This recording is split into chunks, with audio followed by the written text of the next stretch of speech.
궁금한 시사 이슈와 뉴스 인물과의 직격 인터뷰. 오늘을 살피고 내일을 준비합니다. 아침을 여는 통쾌한 시사 토크쇼. 여기는 육각수의 출발 경인대행진입니다.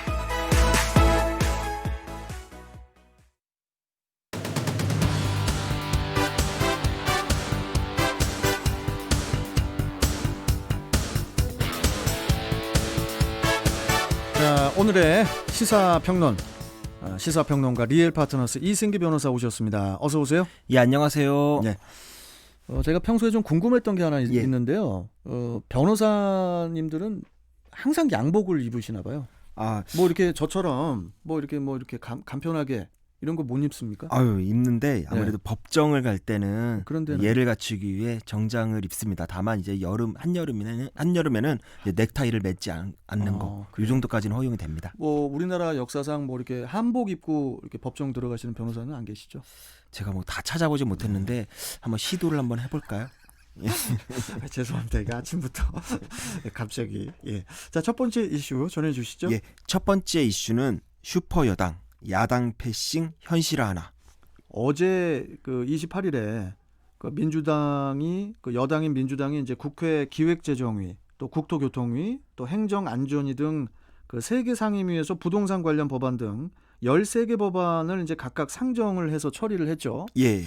그런데 이제 그 과정에서 야당과의 그 협의가 없었다고 해서 이제 논란이 되고 있는 거지 않습니까? 예, 맞습니다. 그 민주당이 이제 부동산 문제의 이제 시급성을 내세워 법안 심사를 위한 이제 법안 심사 소위도 건너뛴 채 관련 법안을 기습 상정했습니다. 네. 통합당 의원들이 이제 항의하고 퇴장했지만 뭐 법안 처리를 막지는 못했죠.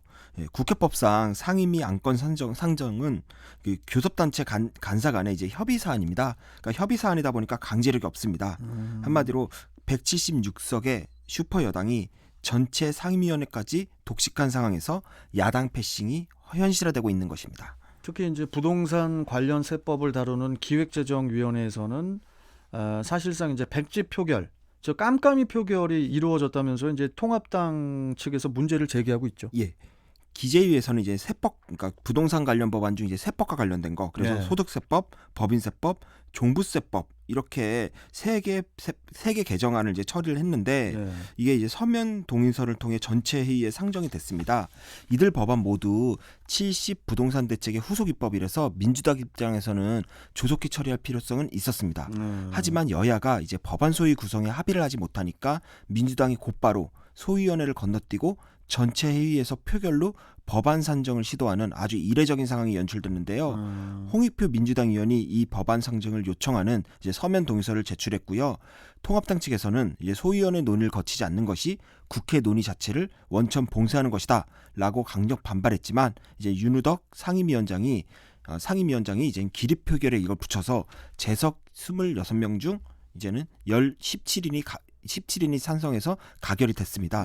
그런데 통합당에 따르면 이번 개정안은 총 44건이라고 합니다. 소득세법 19건, 법인세법 11건, 그리고 종합부동산세법 14건이라고 하는데 서면 동의서를 보면 어떤 의원이 어떤 법안을 상정했는지 전혀 밝히지 않고 있고요. 서면 동의서는 맨 마지막에 부침이라는 자료가 붙여야 되는데 뒤에 어떤 첨부 자료도 없었다고 합니다.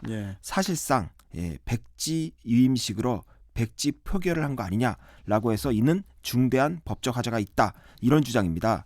하지만 일단은 부동산 시장 안정화를 위한 대책 마련이 시급하다, 그러므로 입법을 빨리 해야 된다라고 주장하는 여당, 그리고 국회를 이제 문재인 정부의 거수기로 만든다고 비판하는 야당, 여야 모두 스스로에게 정당성을 부여하고 있는 것이 현실입니다. 하지만 국민들이 여당의 176석이라는 압도적 지지를 준 것도 사실이지만 다른 한편 통합당에게 103석이라는 의석을 허락한 것도 대한민국 국민이라는 점 잊어서는 안 됩니다. 협치의 묘를 살리는 첫 번째는 비록 적은 수라도, 그리고 비록 상대방이라 할지라도 국민의 지지를 받는 자를 패싱하지 않는 것 아닐까 생각해 봅니다. 네, 이거 오랜만에 아주 옳으신 말씀하셨어요. 이승기 변호사. 자, 다음 이슈 전해주시죠. 두 번째 이슈는 이재명 이슈 메이커 등극입니다. 그 대법원 그 무죄 판결 이후에 유력 대권 주자로 급부상한 그 이재명 경기도지사, 어제 그 경기도와 그 산하 공공기관의 간부 공무원 중에 다주택자에게는 승진 등 인사에 불이익을 주겠다면서 연말까지 실거주 주택을 제외한 나머지는 모두 처분하라. 이렇게 이제 권고를 하면서 논란이 되고 있는데 뭐 권고라고 하기보다는 사실상 강권이라고 보는 것이 맞을 것 같아요. 예, 맞습니다. 이 지사가 어제 온라인 기자회견을 통해 경기도에서는 부동산 투기로 돈 버는 일이 없도록 하겠다라고 하면서 이제 경기도 종합부동산 대책을 발표했습니다. 네. 지방자치단체 차원에서는 이제는 경기도가 처음인데요. 최근 청와대가 이제 정부가 2급 이상 고위공직자에게 권고한 것보다 더 강력한, 더 센 조치입니다. 일단 그 내용을 보면은 4급 이상 경기도 소속 공무원, 시군 부단체장까지 포함하는데요. 여기와 그리고 산하 공공기관의 본부장급 이상 상근 임직원이 그 대상입니다. 네. 심지어 주택 정책에 직접 관여하는 경기주택도시공사에서는요, 처장급 간부까지 적용 대상에 포함시켰습니다. 네. 대상자들의 이제 주택 처분 조치 현황은요, 내년 인사 때부터 그 주택 보유 현황을 전체를 승진, 전보, 성과, 재임용 각종 평가에 반영할 예정입니다. 네. 한마디로 2주택 이상 공무원은 관련 업무에서 배제되는 등 각종 인사상 불이익이 예상되는 상황입니다. 특히 이 지사가 이번 대책을 발표를 하면서 부동산 백지 신탁제 입법만을 기다릴 수가 없어서 예. 임시 방편으로 다주택 보유 고위공직자에 대한 그런 그 대처 방안을 그래서 이제 마련을 한 것이다. 이렇게 예. 이제 설명을 했어요. 사실상 정부와 여당에 대해 공직자의 부동산 백지 신탁제도 도입을 공개적으로 촉구한 것으로 봐야 됩니다. 그래서 이 지사는 그 이슈를 만들고 이를 여론화시키는 점에서는 정말 타의 추종을 불허하는데요. 특히 기존 이슈들도 자기 걸로 만들어서 이를 선점하는 능력이 정말 놀랍습니다. 문재인 정부가 1가구 1주택 실거주를 이제 부동산 정책의 핵심으로 내걸었는데 청와대와 정부 고위 관계자 그리고 여당 국회의원 중에서 다주택자도 많고 또 강남에 똘똘한 한 채만 남기고 파는 등 이런 사건으로 인해 국민적 공분을 일으켰습니다. 그러니까요. 근데 최근에 비서진 개편에서 이제는 뭐 다주택자를 약간 배제하는 등의 조치를 취해서 이를 반영을 했는데 결과적으로 이 지사의 이번 강경책으로 정부 여당이 주도한 부동산 대책에서 관은 정부가 가져가고 공은 이 지사만 취하는 그런 모양새가 됐습니다. 또한 백지 신탁제도 도입이라는 숙제를 던져서 향후 이를 주도할 판까지 깔아둔 것입니다. 그런데 이번 이재명 경기도지사의 초강경책 공직사회에서는 너무 강압적인 재산권 침해 아니냐 이런 평가도 있어요. 예, 뭐 사실 그 말도 맞는데요. 네. 일단 이게 이제 고위공직자들을 대상으로 한 거다 보니까 명분상에서는 또 이 지사에게 힘이 실립니다. 특히 이 지사가 그동안 보여준 이제 도정 운영 스타일을 보면은 공직사회에서 이를 대놓고 반대하기는 쉽지 않아 보이고요. 오히려 이번 강경책은 이 지사가 향후 대권 행보를 위한 포석이라고 보는 경우가 더 우세합니다. 예. 라이벌인 민주당 이낙연 의원이 정부의 부동산 정책에 대해서 원론적인 입장만 밝히면서 약간 선비 스타일의 모습을 보이고 있습니다. 이런 상황에서 이 지사가 선제적이고 강력한 활동가로서의 아주 강력한 조치를 통해 차별화에 나선 거 아니냐 이렇게 보이고 있습니다.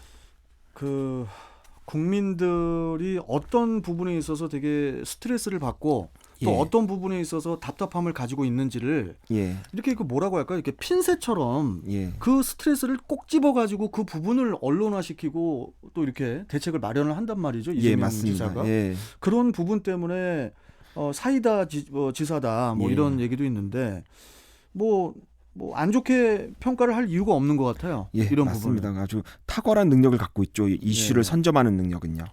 자, 우리 이승기 변호사도 되게 주제를 되게 탁월하게 오늘 3가지를 가져오셨는데 예, 한 가지는 좀 내일 하도록 예, 하겠습니다. 알겠습니다.